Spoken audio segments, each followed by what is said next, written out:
नमस्कार, मैं हूँ राजेंद्र कत्यायन। हमारे इस शो में बातों बातों में जी जनाब में स्वागत है। और हमारे साथ विनय जी दिल्ली से जुड़े हैं, नेक्सॉन न्यूज के संपादक, वरिष्ठ पत्रकार। और आज हमने विशेष आमंत्रित किया है समाजवादी पार्टी की महिला सभा की राष्ट्रीय अध्यक्ष सीमा राजभर को। गोयल जी, मसला ये था, नमस्ते, बहुत बहुत स्वागत, बहुत स्वागत। मसला ये है कि इस समय देश की राजनीति बड़ी उथल पुथल से गुजर रही है। एक पार्टी लगातार बढ़ती जा रही है, विपक्ष INDIA जिसका गठन किया गया वो भी कामयाब नहीं हुआ। इतना तो हुआ कि 2024 में जो विजय रथ था वो रोक तो नहीं पाए, लेकिन विपक्ष ने इतना किया कि उसमें बैसाखियां लगा दी। इतना तो हुआ।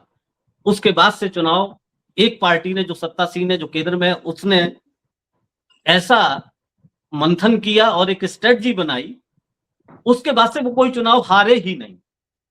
हरियाणा रहा हो, महाराष्ट्र रहा हो, बिहार रहा हो और अब पश्चिम बंगाल सामने है। खैर, इस पे हम लोग बात करेंगे, तमिलनाडु पे भी बात करेंगे, लेकिन सबसे पहले उत्तर प्रदेश की बात। गोयल जी, उत्तर प्रदेश में आपको पता है कि INDIA में एक मजबूत फैक्टर की तरह से अखिलेश यादव लड़ रहे हैं और 24 में उन्होंने दिखा दिया कि इतने के बावजूद भी पार्टी कहां से कहां पहुंचा सकती है और संघर्ष में भी ताकत होती है, लाख हथकंडे अपना लिए जाएं। अब सवाल खड़ा होता है, अखिलेश जो काम कर रहे हैं उत्तर प्रदेश में, वो स्ट्रेटजी भी बना रहे हैं, मेहनत भी कर रहे हैं और पार्टी को, अपने कार्यकर्ताओं को कहां पे फिट करना है, कार्यकर्ताओं को कैसे बनाना है, पार्टी को कैसे ले जाना है, इस पे भी गोयल जी काम कर रहे हैं। हम सीमा जी के पास आएंगे, इससे पहले हम आपसे ये जानना चाहेंगे कि अखिलेश की पश्चिम बंगाल ऐसे कठिन समय में, संकट की घड़ी में खड़े होना आप कैसे देखते हैं। फिर सीमा राजभर के पास आएंगे। आप बताइए, पश्चिम बंगाल अखिलेश का दौरा कैसे देखते हैं।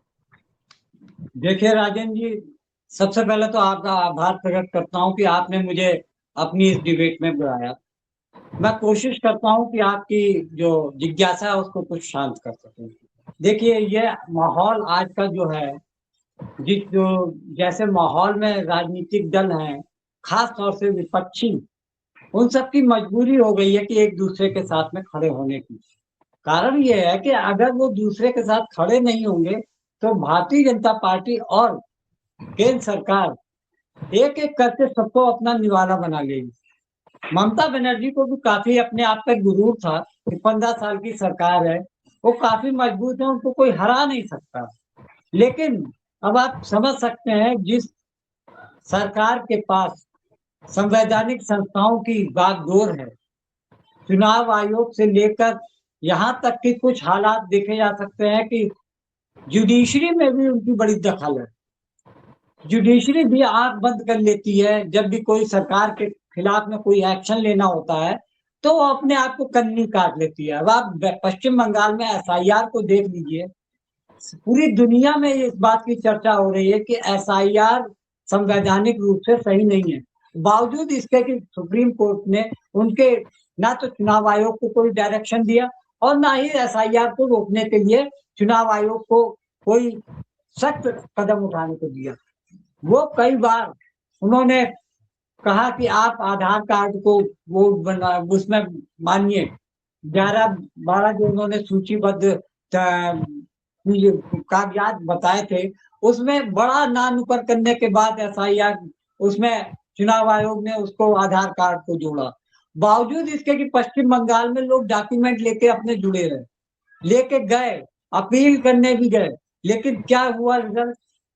27 लाख लोग वोट डालने से वंचित रह गए। और खास तौर से चुनाव आयोग है, चुनाव आयोग जिस तरीके से एक पक्ष की तरफदारी करते हुए विपक्ष को कुचलने की साजिश कर रहा है, उसको देखते हुए लग रहा है कि अगर इंडिया ब्लॉक आपस में इंटैक्ट नहीं होते हैं तो एक एक करके भारतीय जनता पार्टी हर पार्टी को खात्मा कर देगी और उसकी विस्तारवादी जो सोच है वो आगे सफल होती जाएगी। मेरा तो यही मानना है। जी गोयल जी, बिल्कुल सही आपने कहा। और अखिलेश जी उसको करते हुए, परफॉर्म करते हुए नजर आ रहे हैं। पश्चिम बंगाल जाना, अखिलेश जी मुलायम सिंह की उस रवायत को आगे बढ़ा रहे हैं। मुलायम सिंह को हमने देखा है, बहुत करीब से देखा, उनकी राजनीति को देखा कि वो संकट की घड़ी में जरूर खड़े होते थे।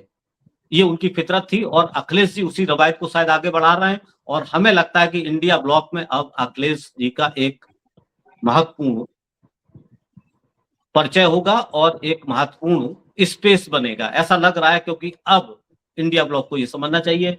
रही बात, अखिलेश जी ने वहां जाके मैसेज दिया और उन्होंने कहा कि ये एक महिला का अपमान है। जो एक पार्टी महिलाओं को बहुत सम्मान के लिए लड़ती है, झगड़ते हुए दिखती है, क्या यही महिला का सम्मान है? अखिलेश जी का ये पश्चिम बंगाल दौरे में उन्होंने अपने स्टेटमेंट में भी कहा, और ये कहा, ये उनकी प्रतिध्वनि यही हो रही थी, एक महिला का अपमान है। एक महिला लड़ी, उन्होंने कहा कि आप हारी नहीं दीदी, आप लड़ी हैं। सीमा जी, आप कैसे देखती हैं? मैं आऊंगी उत्तर प्रदेश के मसले पे, लेकिन आजकल सबसे करंट इशू यही चल रहा है, अखिलेश जी का पश्चिम बंगाल जाना और एक महिला के साथ खड़े होना। आप महिला सभा की अध्यक्ष हैं, राष्ट्रीय अध्यक्ष हैं, आप कैसे इसको देखती हैं? जी देखिए, हमारे माननीय श्री अखिलेश यादव जी का यही मानना है कि जिसका कोई नहीं, उसके हमारे माननीय अखिलेश यादव जी सहारा बनते हैं। देखिए, जब ये भाजपा के जो बड़े-बड़े दिग्गज नेता एक महिला को हराने के लिए जब इतने भारतीय जनता पार्टी के पूरे दिग्गज नेता लग गए, तो आप समझ सकते हैं कि एक महिला भारतीय जनता पार्टी पे भारी पड़ी थी। और छल से हराया गया। ममता दीदी हारी नहीं है, उनको हराया गया है।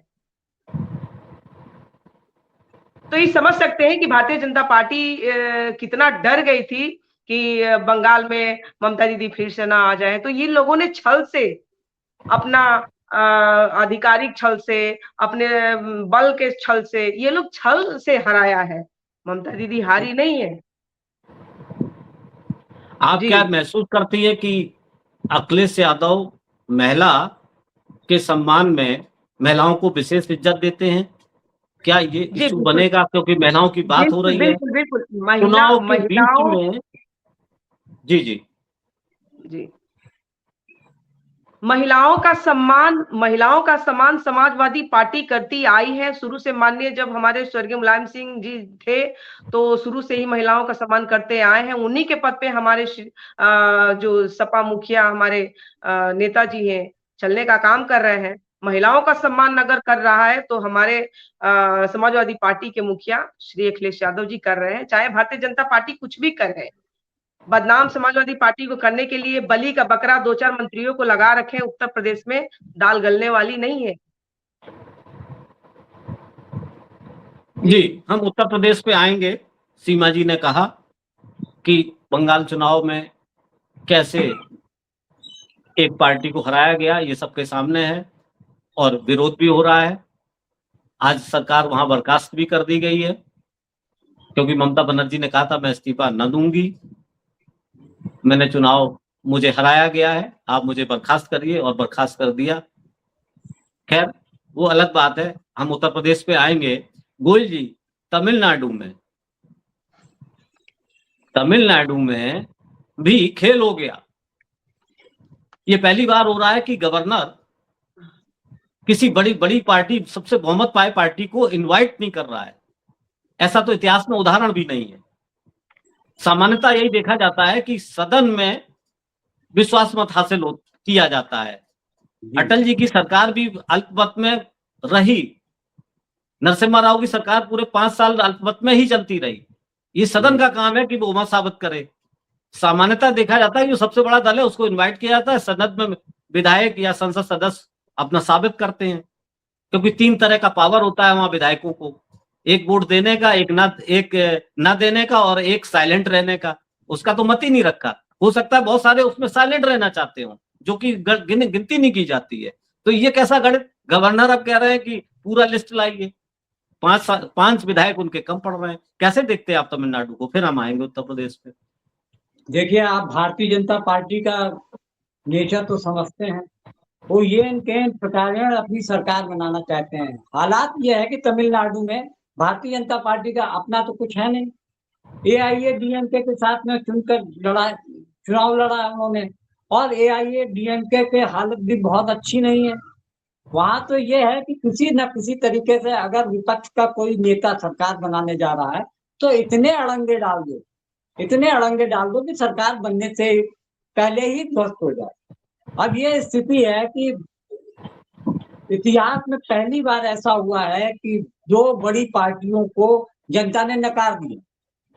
वहां पे एक ऐसी पार्टी सरकार बनाने की स्थिति में है जो कि पिछले दो साल से कम समय में उसने अपने आप को इतना पॉपुलर कर लिया और लोगों ने अपना समर्थन उस पार्टी को दिया और भरपूर समर्थन दिया। 108 विधायक उनके जीत के आए हैं। तो और वहीं पे दूसरी पार्टी के रूप में DMK पार्टी जिसके 59 सदस्य जीते हैं, AIADMK के 47 सीट पे। अब ये दोनों मिल भी जाएंगे तब भी सरकार नहीं बन पाएगी।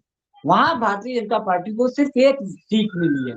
ऐसे में भारतीय जनता पार्टी चाहती है कि जो विजय की पार्टी है वो AIADMK के साथ में वो कर ले। वो एक तिगड़म मिलाने में लगी है किसी तरीके से विजय को AIADMK को के साथ समझौता करने पे मजबूर कर देगी ताकि वो सरकार बनाए। लेकिन विजय ने भी ये साफ कर दिया है कि वो सांप्रदायिक ताकतों वाली ऐसी किसी भी दल के साथ में समझौता नहीं करने वाली है। तो स्थिति यह है कि भाजपा देर सवेर करके लोगों के बीच में मैसेज देने की कोशिश कर रहा है, हमसे जो टकराएगा उसको हम पावर में नहीं आने देंगे। जी, खेल अगर बन नहीं पाएगा तो खेल को बिगाड़ देंगे। खेल बन नहीं पा रहा, एक विधायक क्या बनाएगा, एक पार्टी क्या बनाएगी, खेल को बिगाड़ देंगे, अपने समर्थक के साथ बनवा देंगे, लेकिन जो बन रहा है उसको हटा लेंगे। ये तिकलम और ये 24x7 राजनीति में यही होता है। 24 आवर राजनीति करने वाली पार्टी, उसके नेता। उत्तर प्रदेश, निगाहें उत्तर प्रदेश पे, जो भी हो रहा है सारा दारो मदार उत्तर प्रदेश पे है, क्योंकि विजय रथ उत्तर प्रदेश में रोका गया 2024 में INDIA के अंतर्गत। और INDIA जैसे अखिलेश यादव राहुल गांधी के साथ कंधे से कंधा मिलाकर खड़े हैं, दूसरा उदाहरण किसी स्टेट में मिला नहीं। दिल्ली में नहीं मिला, पश्चिम बंगाल में नहीं मिला, अन्य राज्यों के जो छोटे छोटे क्षेत्रीय छत्रप हैं वैसा साथ खड़े नहीं है जैसे पूरे मन से अखिलेश यादव खड़े हुए हैं। किसी का विरोध भी नहीं करते और INDA में उन्होंने किसी का विरोध नहीं किया, कोई भी नेता हो जी उत्तर प्रदेश की। लेकिन टारगेट उत्तर प्रदेश, महत्वाकांक्षा है 2029 की, उससे पहले 27 आ रहा है। अब सवाल ये उठता है कि अखिलेश जी ने तो अपने कील कांटे दुरुस्त करना शुरू कर दिए, बहुत पहले कर दिए थे और अब वो लगातार कर रहे हैं। सीमा राजभर आज हमारे साथ हैं, उन्होंने महिला सभा की राष्ट्रीय अध्यक्ष बनाया इनको। एक महिला का सम्मान, दूसरा यूथ का सम्मान और तीसरा एक ऐसे वर्ग का सम्मान जिसको कहा जाता है कि PDA को लेके नहीं चल रहे हैं। लेकिन आज उदाहरण सामने, अखिलेश अब PDA के गणित को दिखा भी रहे हैं और जो बात बोल रहे हैं उसको परफॉर्म भी कर रहे हैं, मुझे ऐसा लगता है। सीमा जी, एक नेता उत्तर प्रदेश जो कि मंत्री भी हैं, जो जाने जाते हैं कई पार्टियों में भ्रमण करने के लिए, वो आजकल बड़ा, सीमा जी जब से राष्ट्रीय अध्यक्ष बनाई गई तब से वो बड़ा बेचैन है और उनके लगातार स्टेटमेंट आ रहे हैं। कल ही परसों उन्होंने कहा कि अखिलेश क्या राजनीति करेंगे, AC में बैठ के ट्वीट करते हैं, प्रेस कॉन्फ्रेंस कर देते हैं, यही उनकी राजनीति है। यही नहीं रुके, अभी कल ही उन्होंने प्रेस कॉन्फ्रेंस करके ये भी कहा कि अखिलेश जी जब कलकत्ता जाने लगे तो बोले दगे हुए कारतूसों को इकट्ठा कर रहे हैं, क्या उससे फायर होगा। सीमा जी बेहतर जानती हैं ऐसे मंत्री के बारे में, क्योंकि इन्होंने काम भी किया है साथ में और अब इनके ऊपर जिम्मेदारी भी है। पार्टी ये हमें क्या, कोई पार्टी आ गया, कैसे देखते हैं? ये मंत्री हैं जो भारतीय जनता पार्टी के बनाए हुए बलि के बकरे। भारतीय जनता पार्टी ने पीले गमछे वाले मंत्री को बलि का बकरा बना के उत्तर प्रदेश में छोड़ा है कि आप जाओ और जितना लीक के बीजेपी जितना लीक के दे रही है माननीय हमारे श्री अखिलेश यादव पर, उतना ही बोलो, नहीं तो दगे हुए कारतूस तो ये पीले गमछे वाले मंत्री हैं। क्योंकि भाजपा ने नीचे से अपना कारतूस लगाई हुई है कि जैसे हम लोगों के जितना हम बोलेंगे उतना अगर नहीं बोलोगे तो दाग दिए जाओगे। दगे हुए कारतूस तो ये है, पीले मंत्री ये है। मजाल है जो राजभर समाज के आरक्षण की बात कर ले, मजाल है जो महिलाओं के हिस्सा दिलाने की बात कर ले, मजाल है जो वादे करे वो दिलाने की बात कर ले, जुबान काट दिए जाएंगे भारतीय जनता पार्टी में। दगे हुए कारतूस मंत्री खुद है। हमारे नेताजी को, हमारे माननीय अखिलेश यादव जी को ये क्या सिखाएंगे? अगर जो भी ये बोल रहे हैं ना मंत्री जी, अखिलेश यादव जी के देन से ही बोल रहे हैं, क्योंकि भाजपा ने भेजा था कि जाइए समाजवादी पार्टी में 45 सीट मांग कर लाइए ताकि आपकी पार्टी रजिस्ट्रेशन हो जाए, और ये बात सिखाते हैं हमारे अखिलेश यादव जी पर। इसी 2027 में इस पीले गमछे वाले की जो हैसियत है ना, पता चल जाएगी। ना पूर्व विधायक बना दूं तो फिर कहिएगा आप कि सीमा राजभर ने क्या कहा, क्योंकि आप जो बोल रहे हैं समाजवादी पार्टी की देन है। लेकिन दुर्भाग्य ये है कि आपका नियत जो है सपा से गठबंधन करके भाजपा का वोट मांगा, बीएसपी का वोट मांगा। ठीक है, आपके गद्दारी जब हमने पकड़ा उसका हमने विरोध किया। जब सपा से गठबंधन है तो सपा का वोट मांगो, सपा का काम करो। पैसा लेकर 89 सीटों पे भारतीय जनता पार्टी का वोट जब ये कन्वर्ट करवा रहे थे ये मंत्री चोरी चोरी, तो हमने बगावत छेड़ा। और पीले मंत्री की हैसियत सीमा राजभर के सवाल का जवाब का नहीं है, नहीं दे पाएंगे कभी जीवन में। उनकी राजनीतिक रास्ता जब से समाजवादी पार्टी के मुखिया हमको महिला मंच के राष्ट्रीय अध्यक्ष बना दिए हैं, उनकी खटिया खड़ी हो गई है, उनके आंखों में रतौंधी आ गई है, जुबान फिसल रहा है, दिमाग काम नहीं कर रहा है। सुप्रीम कोर्ट ने वारंट जारी जब से कर दिया है, भारतीय जनता पार्टी का ये चाल है। मंत्री को बलि का बकरा बना के इसलिए छोड़ा है कि जब 2027 में टिकट मांगोगे तो जेल भेज दिए जाओगे, जितना हम कहेंगे उतना ही करना है। भारतीय जनता पार्टी का कहना ये है, और पीले गमछे वालों को बुलवा रही है भारतीय जनता पार्टी, क्योंकि धरातल पे बीजेपी नहीं है उत्तर प्रदेश में, समाजवादी पार्टी का गढ़ है उत्तर प्रदेश। और भारतीय जनता पार्टी जितना लिख के दे रही है उतना ही आप ध्यान दीजिएगा। कोई भी प्रेस में ये पीले गमछे वाले मंत्री अपने से नहीं बोल रहे, बुलवाया जा रहा है, दगे हुए कारतूस बन के बुलवाया जा रहा है कि अगर फालतू बोलोगे तो दाग दिए जाओगे।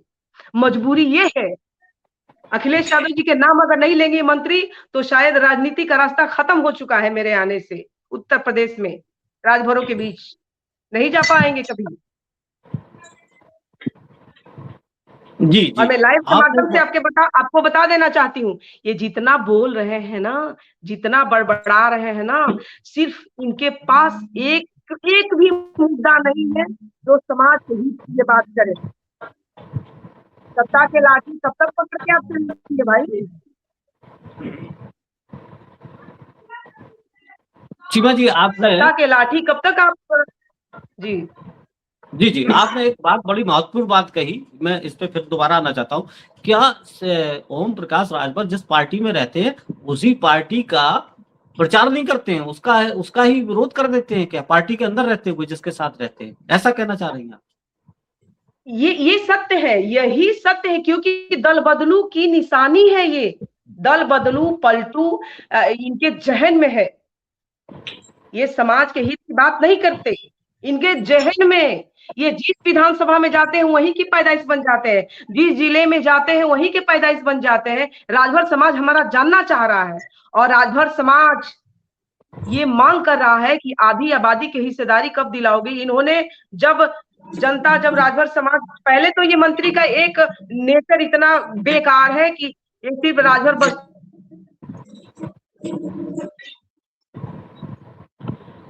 सीमा जी का नेटवर्क शायद कमजोर है और लिंक टूट गया है, अगर वो आती हैं तो बात करेंगे। बात यही है गोयल जी कि उत्तर प्रदेश की राजनीति में अखिलेश ने कील कांटे दुरुस्त करना शुरू कर दिए हैं, और वो अपने जिस चीज के लिए जो पीडीए उन्होंने बनाया है उसको परफॉर्म करने के लिए ग्राउंड पे भी वो अपने नेताओं को अपनी जगह पे प्लेस कर रहे हैं। सीमा राजभर इसका उदाहरण है। ये तो बात तय हो गई है।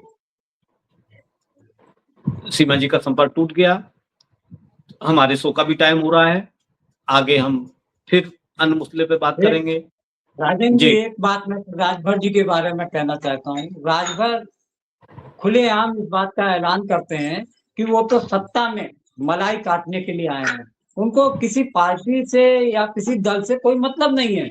वो शुरुआत में बीएसपी में रहे, फिर उसके बाद सब आपके भारतीय जनता पार्टी के साथ कोएलिशन किया, यानी जितनी 2 बार तो भारतीय जनता पार्टी के साथ जा चुके हैं, 1 बार समाजवादी पार्टी के, और सबसे बड़ी बात है सबसे पहले कांग्रेस के साथ इन्होंने शुरुआत की थी। अब ये स्थिति है कि मुझे तो लगता है कि आने वाले चुनाव के ठीक पहले ओपी राजभर एनडीए से अपना नाता तोड़ चुके होंगे, और साथ में निषाद पार्टी के संजय निषाद जो, वो भी पार्टी छोड़ देंगे, वो एनडीए तोड़ देंगे। कारण ये है कि उनको मालूम चल रहा है कि अब यूपी के अंदर भारतीय जनता पार्टी की साख गिर रही है, और साख गिरने के साथ उनको मालूम है कि भारतीय जनता पार्टी अब सरकार में नहीं आने वाली है, इसलिए दल बदलेंगे सब। अनुप्रिया पटेल भी नाराज है, क्योंकि इन सब की नाराजगी उत्तर प्रदेश के मुख्यमंत्री योगी आदित्यनाथ से है, क्योंकि वो किसी को कुछ सुनते ही नहीं है। तो ये मान लीजिए कि चुनाव आने के ठीक 2-3 महीने पहले भगदड़ मचनी निश्चित तौर पे है। ये जो बरसाती मेंढक होते हैं ना, सब अपने अपने क्षेत्र में चले जाएंगे, अपने अपने मनपसंद दल में शामिल हो जाएंगे। तो भारतीय जनता पार्टी भी इनके नेचर को समझ चुकी है, और राजभर के बारे में तो क्या कहना, क्योंकि वो जी तो बिल्कुल सही आपने कहा कि ये दल छोटे छोटे दल हैं, ये अपनी अपॉर्चुनिटी देखते हैं, वहीं उछल के पहुंच जाते हैं, सब वाच करते रहते हैं, निरंतर वाच करते रहते हैं। खैर, हमारा तो मसला यही था कि अब उत्तर प्रदेश की राजनीति किधर बैठेगी, और जो पीडीए है वो कितना कामगर होगा, अखिलेश की तैयारी क्या है। बीजेपी तो निरंतर प्रयास करती रहती है, मुकाबला तगड़ा है, 27 बहुत करीब है। खैर देखते हैं क्या होता है। नमस्कार, आप आए।